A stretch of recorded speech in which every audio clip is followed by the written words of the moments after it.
अस्सलामुअलैकुम प्यारे दोस्तों, आज हम बात करेंगे कि रमज़ान के महीने में गरीब बच्चों पर क्या गुजरी।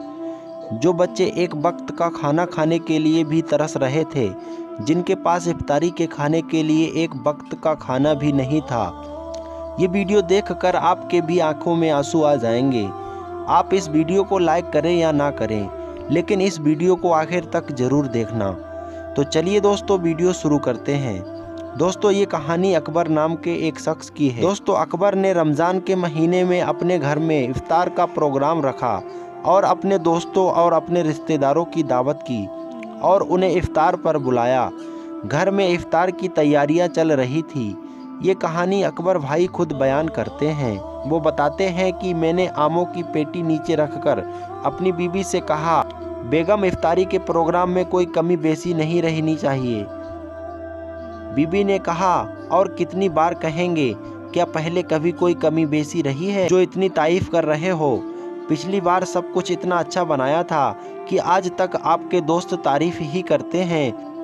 मैंने कहा, हाँ याद है, वो आज भी ऐसी ही होनी चाहिए। दोस्त अहबाब हैं, तुम्हारी भी इज्जत होगी और मेरी भी। बीबी ने शरबत की बोतल दूध में डालते हुए कहा, हाँ हाँ ठीक है, आप फिक्र ना करें, वैसा ही होगा।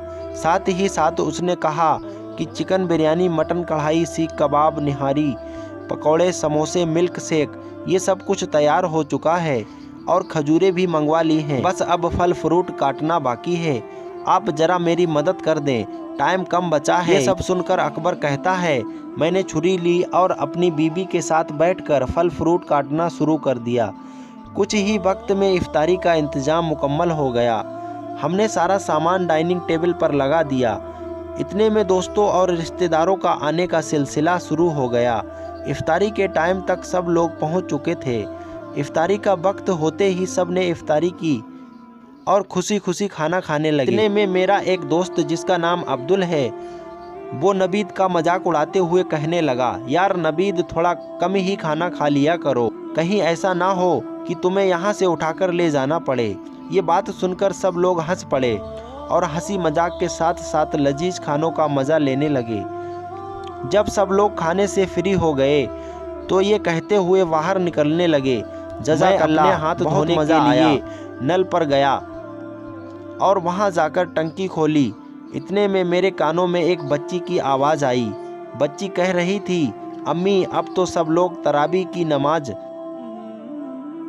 पढ़ रहे हैं और हमने अभी तक रोज़ा इफ्तार नहीं की, सहरी भी सिर्फ पानी से ही की थी। अकबर कहता है, ये सुनकर मेरी आंखों में अंधेरा सा छा गया। वो आवाज़ पड़ोसियों की 12 साल की बच्ची की थी। मैंने देखा कि एक बच्ची अपनी माँ के सिर को पकड़ी हुई खड़ी थी और माँ चारपाई पर सिर झुकाए बैठी थी और उससे नज़रें नहीं मिला पा रही थी। बाकी बच्चे अपनी बहन का सवाल सुनकर माँ के जवाब का इंतजार करने लगे। बच्ची बार बार खाने का मुतालबा कर रही थी, अपनी माँ से बार बार खाना मांग रही थी। अकबर बताता है, मैं ये देखकर जैसे पत्थर का हो गया। उसकी माँ उठी तो अचानक नजरें मुझ पर पड़ गई।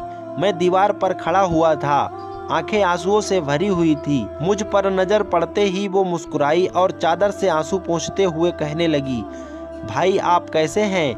ये लड़की बहुत जिद्दी है, अभी अभी खाना खाया है और अब फिर से जिद कर रही है। अकबर कहता है कि ये झूठ बोल रही है। शायद वो ये बात जानती थी कि मैंने बच्ची की बातें सुन ली है। मैं ये सोच रहा था कि जो मेरे दोस्त इफ्तारी करते वक्त बार बार खाने की तारीफ कर रहे थे और एक दूसरे से ये कह रहे थे कि भाई कम खाओ, वो सब बातें जब इन्होंने सुनी होगी तो इन पर क्या बीती होगी। मैं ये देख ही रहा था और सोच रहा था। मेरी बीबी मेरे पास आकर खड़ी हो गई। मैंने अपने आप को बड़ी मुश्किल से नॉर्मल किया और बिजली की तरह तेजी से बाहर की तरफ लपका तो बीबी कहने लगी, अरे अरे, कहाँ जा रहे हो? क्या हुआ है? सब खैरियत तो है? आराम से जाइए, आखिर हुआ क्या है? बीबी सवाल पर सवाल कर रही थी और मैं उसके बगैर किसी सवाल का जवाब दिए बाजार की तरफ चल दिया। मैंने वहाँ से हर वो चीज़ खरीदी जो मैंने इफ्तारी में खाई थी और उसे लेकर वापस चल दिया। मेरा हर कदम मुझे भारी लग रहा था उस बच्ची की बातें और उस बेवा औरत की आंसू नहीं भूल पा रहा था। घर पहुंचने में तकरीबन आधा घंटा लगता था, लेकिन मैं तेजी से तकरीबन 10 मिनट में ही पहुंच गया और आकर दरवाजे पर दस्तक दी तो उसी बच्ची ने दरवाज़ा खोला। उसकी नज़र मुझ पर पड़ते ही उसकी आंखें खुशी से चमक उठी।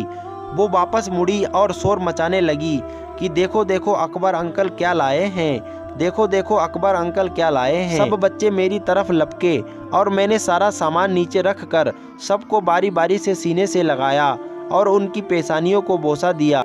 और उनकी माँ ये देखकर बिलक बिलक कर रोने लगी। मैं भी अपने आंसू नहीं रोक पाया। बच्चों का शोर सुनकर मेरी बीवी भी दीवार पर आ गई और ये सब कुछ देखने लगी। जब मैंने उसकी तरफ देखा तो वो मुझे देखकर मुस्कुराई और अपने आंसू पोंछने लगी। मैंने सामान खोला और बच्चों को साथ में बैठा कर खाना खिलाया। हर लुकमे के साथ बच्चे मुझे मुस्कुरा मुस्कुरा कर अपनी निगाहों से मेरी तरफ देखते जा रहे थे। बच्चों ने जी भर के खाना खाया। जब सब खाना खा चुके थे तो मैंने कहा आप लोग आराम करो और अम्मी से भी कहो कि वो भी खाना खा लें, मैं थोड़ी देर में आता हूँ। बच्चों ने कहा ठीक है अंकल, अकबर बताता है। इसके बाद मैं वहाँ से चला और मार्केट में आकर महीने भर का राशन लिया और दोबारा उनके घर आया। सारे बच्चे सो चुके थे और उनकी माँ जाग रही थी। मुझे देखकर वो उठ खड़ी हुई और नज़रें झुकाकर कहने लगी, भाई आपने इतनी जहमत क्यों उठाई? मैंने कहा आप मेरी बहन हो, इसमें जहमत वाली कौन सी बात है? ये कहकर मैंने सामान एक तरफ रखना शुरू कर दिया। जब सामान रख दिया तो सोए हुए बच्चों की तरफ मैंने एक निगाह देखा तो जैसा मुझे सुकून आ गया।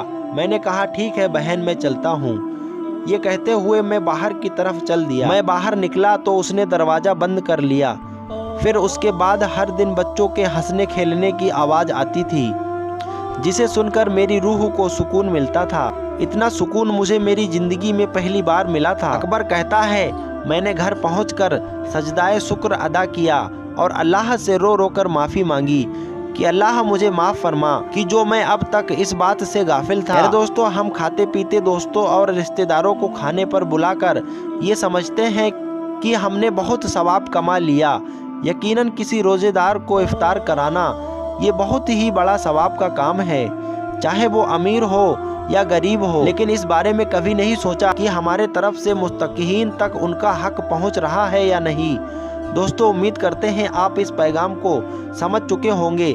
इस वीडियो का जो भी पैगाम था आप तक पहुंच गया होगा। आप इस वीडियो को लाइक और अपने तमाम दोस्तों में शेयर ज़रूर करें। मिलते हैं अगली वीडियो में, तब तक के लिए अल्लाह हाफिज़।